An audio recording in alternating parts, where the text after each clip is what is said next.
Salve, salve, galerinha que gosta de saber o porquê das coisas. Sejam bem-vindos a mais um episódio do É Por Isso. Eu sou Samuel Leite e se você já se perguntou e se alguma coisa fosse diferente do que ela realmente é, se você já buscou explicações e por que as coisas funcionam como são, então, meu amiguinho, como eu sempre digo, minha amiguinha, este podcast é pra você. No nosso É Por Isso de hoje, ele foi inspirado no IC do episódio 33. Tio Gui, põe aí pra gente relembrar como é que foi esse momento aí do IC. Meu nome é Leon, eu tenho 6 anos. Eu moro em Brasília. E se não existisse casas? E para explicar por que casas existem, eu tô aqui novamente com a Márcia Jamili, que é arqueóloga lá do canal do YouTube Arqueologia pelo Mundo e entende tudo sobre pessoas e sociedades. Tia Márcia, mais uma vez, seja muito bem-vinda ao É Por Isso. Oh, muito obrigada, eu estou muito feliz pelo convite e como eu falei com você em off, eu já estou me sentindo em casa aqui. É esse o sentimento. Olha só, então para começar o nosso papo de hoje, Tia Márcia explica pra gente aí, pros nossos ouvintes, como é que surgiram as primeiras casas? Bem, as pessoas do passado, bem mais do que nós, viviam na natureza, não é? Mas a natureza existem o quê? Bichos, tipo lagartixas, mosquitos, onças, jacarés. Também tem as chuvas, ventos, o frio, tudo que é normal dela, não é mesmo? Mas tudo isso pode ser um tanto perigoso para nós. Então as pessoas do passado tiveram a ideia de criar as primeiras casas para se sentirem seguras e protegidas. E ao longo da história, assim, a gente sempre morou em casa ou tinha outros tipos de habitação? Então, casas parecidas com as nossas, com banheiros, garagem e a casinha do cachorro, não. Mas sempre procuravam um abrigo que, no caso, era a casa deles. E esses abrigos poderiam ser feitos com madeira, palha, barro e poderiam ser até cavernas.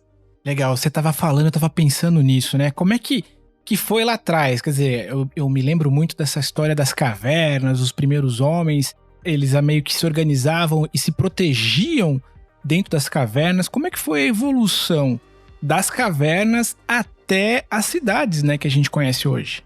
Então, é muito normal as pessoas falarem que as pessoas viviam nas cavernas e tal, mas esse é só um caso. As pessoas do passado mais remoto, lá na pré-história, poderiam tanto viver em cavernas como em outros tipos de abrigos. Como eu falei, né, madeira, palha e tal, mas o mais comum, no caso, eram as cavernas. E respondendo a sua pergunta, bom, demorou muito e dependeu das necessidades e o tamanho das famílias. Imagina que você tinha uma família pequena e depois ela ia crescendo muito, e nisso todo mundo vivendo na caverna. E depois chegaram amigos que, por algum motivo, vieram morar com vocês. Aí torna-se um grupo grande, não é? Uhum. E então, em algum momento, alguém pensou que era melhor construir abrigos fora das cavernas. E assim surgiram as primeiras vilas e depois as cidades. Mas foi um processo muito longo mesmo. Muito longo.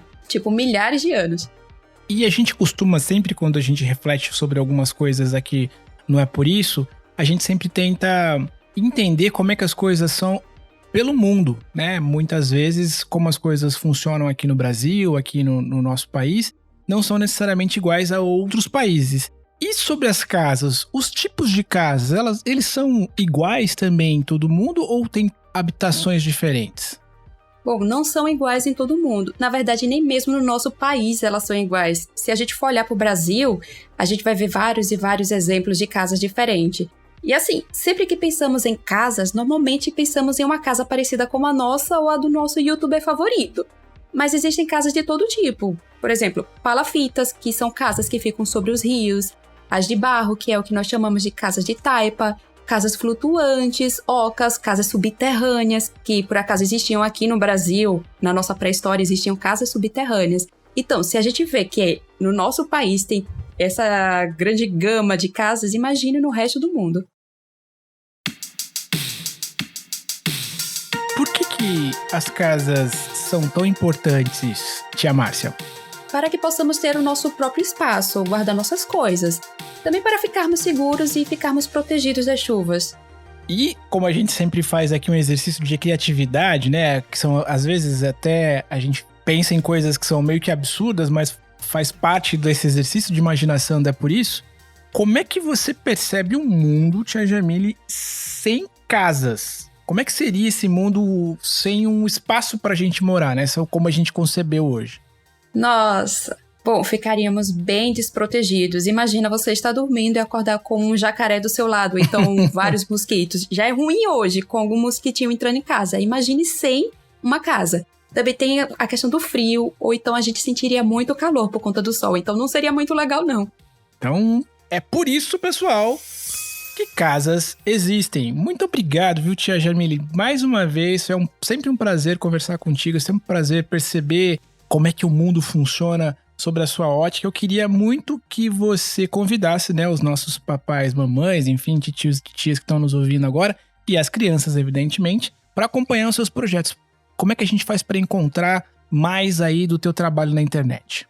Bom, é sempre um prazer vir aqui e é sempre um prazer receber vocês no meu espaço. Então, eu tenho um canal no YouTube chamado Arqueologia pelo Mundo. Lá tem muitos vídeos legais, mas como sempre, assistam com o papai e a mamãe, é muito importante isso. Também tem o meu Instagram, que é Márcia Jamile, e tem o Instagram do canal, que é só Arqueologia. Colocando um dos dois, vocês vão me encontrar rapidinho. E agora eu estou no TikTok, vejam só. Olha só, muito bom. Né? O meu TikTok é a Márcia Jamile. Lá eu conto muitas curiosidades sobre o passado, especialmente sobre o Egito Antigo. E também tem o meu site, que é o arqueologiaegípcia.com.br. Muito bem.